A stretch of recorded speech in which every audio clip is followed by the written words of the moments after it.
दोस्तों नमस्कार, मुझे सब्सक्राइब करें।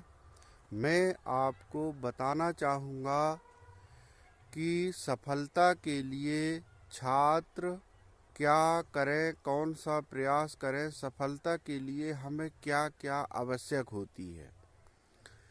एक तो बहुत से छात्र जो है ये नहीं जानते कि सफलता कैसे प्राप्त की जाती है, सफलता के लिए क्या आवश्यक है।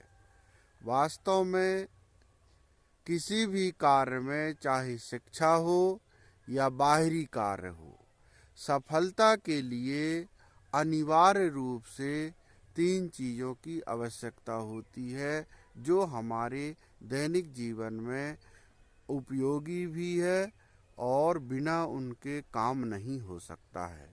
हर कार्य में 3 चीज़ों की आवश्यकता होती है, तन, मन और धन। तन मतलब शरीर होता है, शरीर के साथ मन भी होता है दोस्तों, छात्रों। और तन, मन और धन, यदि तीनों में यदि एक का भी कमी होता है तो वह सफलता के रोक जो है, सफलता में रोक के कारण बनता है। इसलिए सफलता में तीनों की भूमिका बराबर होती है, और जब तीनों की आवश्यकताएं पूरी होती है तो निश्चित रूप से हम अपनी सफलता को प्राप्त कर लेते हैं।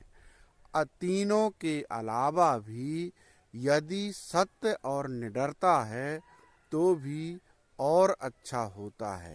कार्य में सत्य का होना परम आवश्यक होता है दोस्तों, और उसमें निडरता।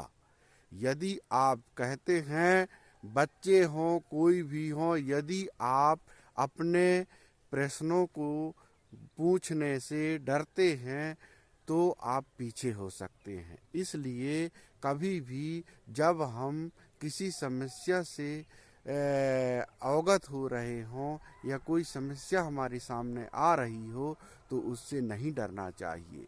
यदि जो डरेंगे तो काम नहीं होगा।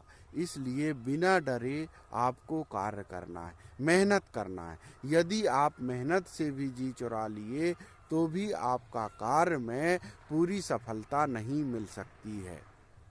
इसलिए सफलता के लिए तन, मन, धन।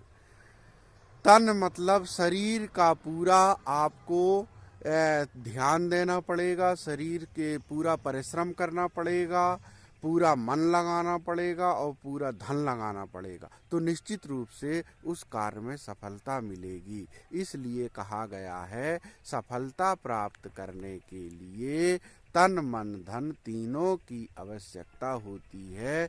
जब तीनों की आवश्यकता पूर्ति होती है तो निश्चित रूप से सफलता हमारे हाथ में होता है। तो मैं ये बताना चाहता हूँ कि सफलता के लिए आपको शारीरिक परिश्रम भी और धन से और मन से भी पूरी लगन से आप कार्य करेंगे तो आप कभी असफल नहीं हो सकते। नमस्ते।